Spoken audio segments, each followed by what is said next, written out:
ओम शांति। 31 दिसंबर 2025 के ईश्वरीय महावाक्य हैं। पहले सुनते हैं मुरली के मुख्य पॉइंट्स। बाबा ने कहा, Madhuban holiest of the Holi बाप का घर है।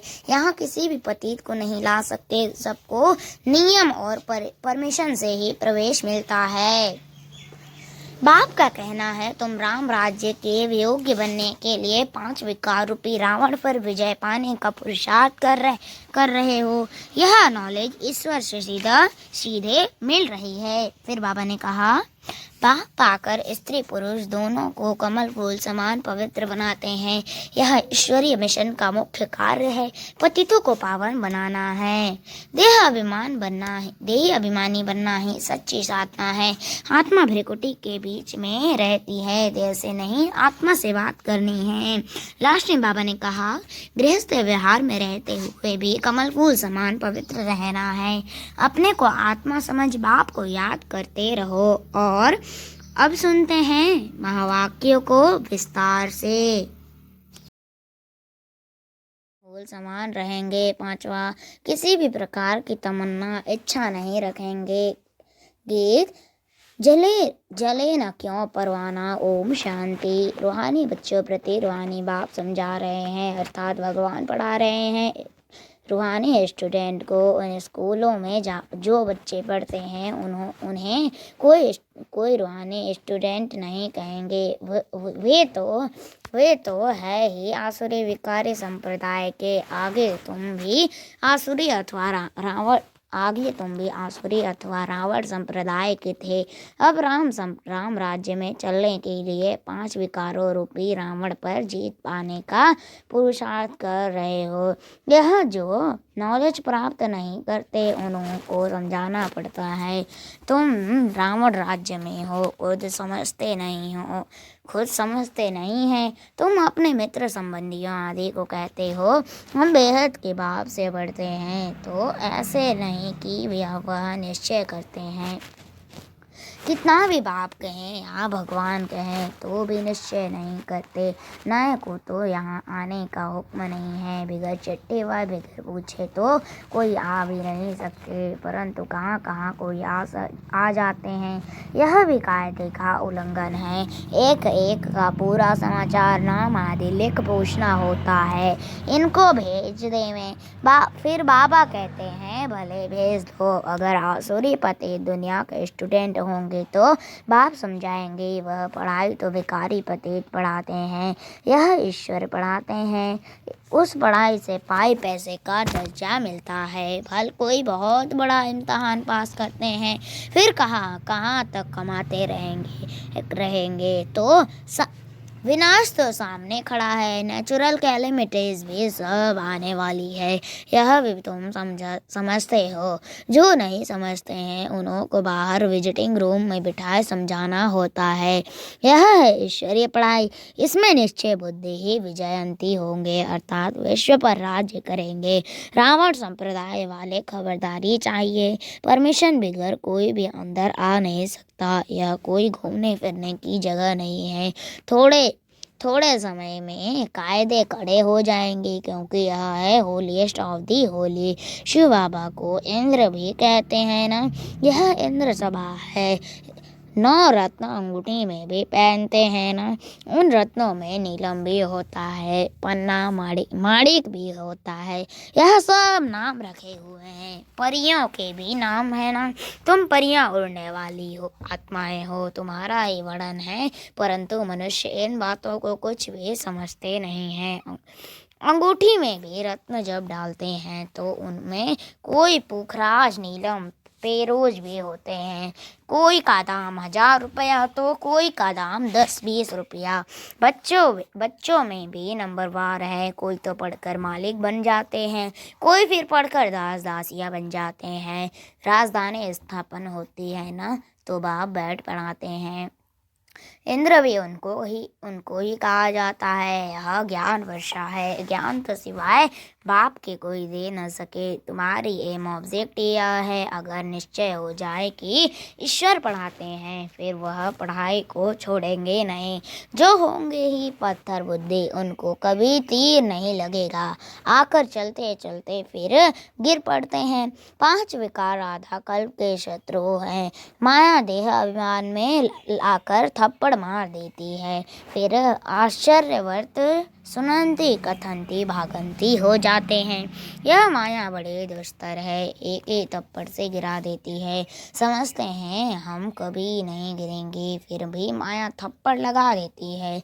यहाँ स्त्री पुरुष दोनों को पवित्र बनाया जाता है, सो तो ईश्वर के सिवाय कोई बना न सके। यह है ईश्वरीय मिशन। बाप को खिवैया भी कहा जाता है। तुम हो नैया, खिवैया आते हैं सभी की नैया को पार लगाने। कहते भी हैं सच की नैया डोलेगी परंतु डूबेगी नहीं। कितने ढेर के ढेर मठ यानी मठ पंथ हैं। ज्ञान और भक्ति की जैसे लड़ाई होती है, कभी भक्ति की भी विजय होगी, आखिर तो ज्ञान की ही विजय होगी। भक्ति की तरफ देखो कितने बड़े बड़े योद्धे हैं, ज्ञान मार्ग की तरफ कितने बड़े बड़े योद्धे हैं। अर्जुन भीम आदि का नाम रखे हैं। यह तो सब कहानियाँ बैठ बनाई हैं। गायन तो तुम्हारा ही है, हीरो हीरोइन का पाठ तुम्हारा अभी बज रहा है। इस समय भी युद्ध चलती है। तुम्हारे में भी बहुत हैं जो इन बातों को बिल्कुल समझाते नहीं हैं। जो अच्छे अच्छे होंगे उनको ही तीर लगेगा, थर्ड क्लास तो बैठ न सके। दिन प्रतिदिन बहुत कड़े कायदे होते जाएंगे। पत्थर बुद्धि जो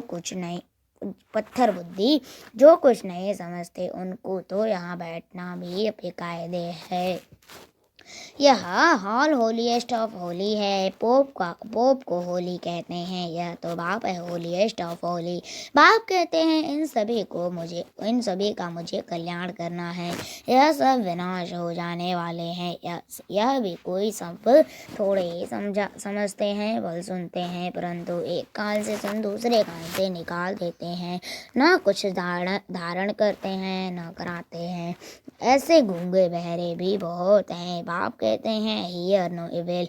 वह तो बंदर का छत्र दिखाते हैं, परंतु यह तो मनुष्य के लिए कहा जाता है। मनुष्य इस समय बंदर से भी बदतर है। नारद की भी कहानी बैठ बनाई है। उनको बोला तुम अपनी शक्ल को देखो, 5 विकार तो अंदर में नहीं है। जैसे साक्षात्कार होता है, हनुमान का भी साक्षात्कार होता है ना। बाप कहते हैं कल्प कल्प यह होता है। सतयुग में यह कुछ भी बातें होती नहीं पुरानी दुनिया ही खत्म हो जाएगी। यह पुरानी दुनिया ही खत्म हो जाएगी। जो पक्के निश्चय बुद्धि हैं वह समझते हैं कल्प पहले भी हमने यह राज्य किया था। बाप कहते हैं बच्चे अब दैवी गुण धारण करो। बच्चे अब दैवी गुण धारण करो, कोई बेकायदे काम नहीं करो। स्तुति निंदा सब में धीरज धारण करना है, क्रोध नहीं होना चाहिए। तुम कितने ऊंचे स्टूडेंट हो। भगवान बाप पढ़ाते हैं, वह डायरेक्ट पढ़ा रहे हैं, फिर भी कितने बच्चे भूल जाते हैं क्योंकि साधारण तन है ना। बाप कहते हैं देहधारी को देखने से तुम इतना उठ नहीं सकेंगे। आत्मा को देखो, आत्मा यहाँ भ्रकुटी के बीच रहती है। आत्मा सुनकर कान हिलाती है। हमेशा आत्मा से बात करो। तुम आत्मा इस शरीर रूपी तख्त पर बैठी हो। तुम तम प्रधान थी, अब सत प्रधान बनो। अपने को आत्मा समझ बाप को याद करने से देह का भान छूट जाएगा। आधा कल्प का देह अभिमान रहा हुआ है। इस समय सब देह अभिमान है। अब बाप कहते हैं देह अभिमानी बनो। आत्मा ही सब कुछ धारण करती है, खाती पीती सब कुछ आत्मा करती है। बाप को तो अभोक्ता कहा जाता है। वह जो है निराकार, यह शरीरधारी सब कुछ करते हैं। वह खाता पीता कुछ नहीं, अभोक्ता है। तो इसके फिर वो लोग कापी बैठ करते हैं। कितना मनुष्यों को ठगते हैं। तुम्हारी बुद्धि में अभी सारा ज्ञान है। कल्प पहले जिन्होंने समझा था वही समझेंगे। बाप कहते हैं, मैं ही कल्प कल्प आकर तुमको पढ़ाता हूँ और साक्षी हो देखता हूँ। नंबरवार पुरुषार्थ अनुसार जो पढ़ा था वही पढ़ेंगे। टाइम लगता है, कहते हैं कलयुग अभी 40,000 वर्ष शेष है, तो घोर अंधियारे में है ना। इसको अज्ञान अंधियारा कहा जाता है। भक्ति मार्ग और ज्ञान मार्ग में रात दिन का फर्क है, यह वे समझने में की बातें हैं। बच्चे बड़ी खुशी में डूबे हुए रहने चाहिए। सब कुछ है, कोई तमन्ना नहीं। जानते हैं कल्प पहले मिसल हमारी सब कामनाएं पूरी होती हैं, इसलिए पेट भरा रहता है। जिनको ज्ञान नहीं उनका थोड़े ही पेट भरा रहेगा। कहा जाता है खुशी जैसी खुराक नहीं। जन्म जन्मांतर की राजाई मिलती है, दास दासी बनने वालों को इतनी खुशी नहीं रहेगी। पूरा महावीर बनना है, माया हिला न सके। बाप कहते हैं आंखों की बड़ी संभाल रखनी है, क्रिमिनल दृष्टि न जाए। स्त्री को देखने से चलायमान हो जाते हैं। अरे तुम तो भाई बहन कुमार कुमारी हो ना, फिर कर्मेंद्रियां चंचलता क्यों करती। बड़े बड़े लखपति करोड़पति को भी माया खलास कर देती है, गरीबों को भी माया एकदम मार डालती है। फिर कहते बाबा हमने धक्का खाया। अरे 10 वर्ष के बाद भी हार खा ली, अभी तो पाताल में गिर पड़े हैं। अंदर में समझते हैं इनकी अवस्था कैसी है। कोई तो बड़ी अच्छी सर्विस करते हैं। कन्याओं ने भी भीष्म पितामह आदि को बाण मारे हैं ना। गीता में थोड़ा बहुत है, यह तो है ही भगवानोवाद। अगर श्री कृष्ण भगवान ने गीता सुनाई तो फिर ऐसा क्यों कहते हैं। मैं जो हूँ जैसा हूँ कोई विरला जानते। श्री कृष्ण यहाँ होता तो पता नहीं क्या कर देते। श्री कृष्ण का शरीर तो होता ही है सतयुग में। यह नहीं जानते कि श्री कृष्ण के बहुत जन्मों के अंत के शरीर में मैं प्रवेश करता हूँ। श्री कृष्ण के आगे तो झट सब भाग आए। पोप आदि आते हैं तो कितना झुंड जाकर इकट्ठा होता है। मनुष्य यह थोड़े ही समझते कि इस समय सब पतित तम प्रधान है। बाप कहते भी हैं हे पतित पावन आओ, परंतु समझते नहीं कि हम पतित हैं। बच्चों को बाप कितना अच्छी रीति समझाते हैं। बाबा की बुद्धि तो सब सेंटर्स के अनन्य बच्चों तरफ चलती जाती है। जब जास्ती अनन्य बच्चे यहाँ आते हैं तो फिर यहाँ देखता हूँ, नहीं तो बाहर में बच्चों को याद करना पड़ता है। उनके आगे ज्ञान डांस करता हूँ। मेजॉरिटी ज्ञानी तो आत्मा होते हैं तो मज़ा भी आता है, नहीं तो बच्चियों पर कितना अत्याचार होते हैं। कल्प सहन करना पड़ता है। ज्ञान में आने से फिर भक्ति भी छूट जाती है। घर में समझो मंदिर है, स्त्री पुरुष दोनों भक्ति करते हैं। स्त्री को ज्ञान की चटक लग जाती है और भक्ति छोड़ देती तो कितना हंगामा हो जाएगा। विकार में भी न जाए, शास्त्र आदि भी पढ़ना पड़े तो झगड़ा होगा ना। इसमें विघ्न बहुत पड़ते हैं और सत्संग में जाने के लिए रोकते नहीं हैं। यहाँ है पवित्रता की बात। पुरुष तो नहीं रह सकते जंगल में चले जाते स्त्रियां कहाँ जाएं। स्त्रियों के लिए वह समझते हैं नर्क का द्वार है। बाप कहते हैं या तो स्वर्ग का द्वार है। तुम बच्चियां अभी स्वर्ग स्थापन करती हो, इनसे पहले नर्क का द्वार थी, अभी स्वर्ग की स्थापना होती है। सतयुग है स्वर्ग का द्वार, कलयुग है नर्क का द्वार। यह समझ की बात है। तुम बच्चे भी नंबरवार पुरुषार्थ अनुसार समझते हो। बल पवित्र तो रहते हैं, बाकी ज्ञान की धारणा नंबरवार होती है। तुम तो वहाँ से निकल कर यहाँ आकर बैठे हो, परंतु अब तो समझाया जाता है गृहस्थ व्यवहार में रहना है। उन्हों को तकलीफ होती है, यहाँ रहने वालों के लिए तो कोई तकलीफ नहीं है। तो बाप समझाते हैं कमल फूल समान गृहस्थ व्यवहार में रहते पवित्र रहो, सो भी इस अंतिम जन्म की बात है। गृहस्थ व्यवहार में रहते हुए अपने को आत्मा समझो। आत्मा ही सुनती है, आत्मा ही यह बनी है, आत्मा ही जन्म जन्मांतर भिन्न भिन्न ड्रेस पहनती आई है। अब हम आत्माओं को वापस जाना है, बाप से योग लगाना है। मूल बात है यह। बाप कहते हैं मैं आत्माओं से बात करता हूँ। आत्मा प्रकृति के बीच रहती है, इन ऑर्गन्स द्वारा सुनती है। आत्मा इनमें नहीं होती तो शरीर मुर्दा बन जाता। बाप कितना वंडरफुल ज्ञान आकर देते हैं। परमात्मा बिगड़ तो यह बातें कोई समझा न सके। सन्यासी आदि कोई आत्मा को थोड़े ही देखते हैं, वह तो आत्मा को परमात्मा समझते हैं। दूसरा फिर कहते आत्मा में लेप छेप नहीं लगता है। शरीर को धोने गंगा में जाते हैं, यह नहीं समझते आत्मा ही पतित बनती है।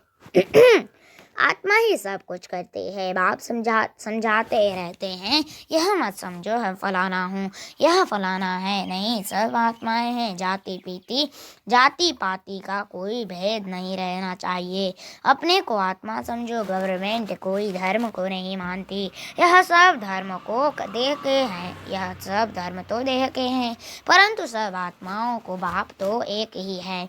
देखना भी आत्मा को है। सभी आत्माओं को स्वधर्म शांत है। अच्छा, मीठे मीठे सिकलदे बच्चों प्रति माता पिता बाप दादा का याद प्यार और गुड मॉर्निंग। रूहानी बाप के रूहानी बच्चों को नमस्ते। हम रूहानी बच्चों की रूहानी माता पिता बाप दादा को याद प्यार और गुड मॉर्निंग। नमस्ते नमस्ते नमस्ते। शुक्रिया बाबा शुक्रिया। धारणा के लिए मुख्य सार फर्स्ट पॉइंट, जो बात काम की नहीं है उसे एक कान से सुन दूसरे से निकाल देना है। Hear no evil. बाप जो शिक्षाएं देता है उसे धारण करना है। दूसरा, कोई भी हद की तमन्नाएं नहीं रखनी है, आंखों की बड़ी संभाल रखनी है, क्रिमिनल दृष्टि न जाए, कोई भी कर्मेंद्रिय चलाए मान न हो, खुशी से भरपूर रहना है। वरदान, माया के खेल को साक्षी होकर देखने वाले सदा निर्भय माया जीत भव। माया के खेल को साक्षी होकर देखने वाले सदा निर्भय माया जीत भव। विस्तार, समय प्रति समय जैसा आप बच्चों के स्टेज आगे बढ़ती जा रही है, ऐसे अब माया का वार नहीं होना चाहिए। माया नमस्कार करने आए, वार करने नहीं। यदि माया आ ही जाए तो उसे खेल समझकर देखो। ऐसे अनुभव हो जैसे साक्षी होकर हद का ड्रामा देखते हैं। माया का कैसा भी विकराल रूप हो, आप उसे खिलौना और खेल समझकर देखेंगे तो बहुत मज़ा आएगा। फिर उससे डरेंगे व घबराएंगे नहीं। जो बच्चे सदा खिलाड़ी बनकर साक्षी हो माया का खेल देखते हैं, वह सदा निर्भय व मायाजीत बन जाते हैं। स्लोगन, ऐसा स्नेह का सागर बनो जो क्रोध समीप भी न आ सके। ऐसा स्नेह का सागर बनो जो क्रोध समीप भी आ न सके। अव्यक्त इशारे, अब संपन्न व कर्मातीत बनने की धुन लगाओ। कर्मातीत अर्थात कर्म के अधीन नहीं, कर्मों के परतंत्र नहीं, स्वतंत्र हो, कर्मेंद्रियों द्वारा कर्म कराओ। तो जो गायन है कि करते हुए अकर्ता संपर्क संबंध में रहते हुए कर्मातीत, क्या ऐसे स्टेज रहती है? कोई भी लगाव ना हो और सर्विस भी लगाव से ना हो, लेकिन निमित्त भाव से हो। इससे सहज ही कर्मातीत बन जाएंगे। अच्छा, ओम शांति।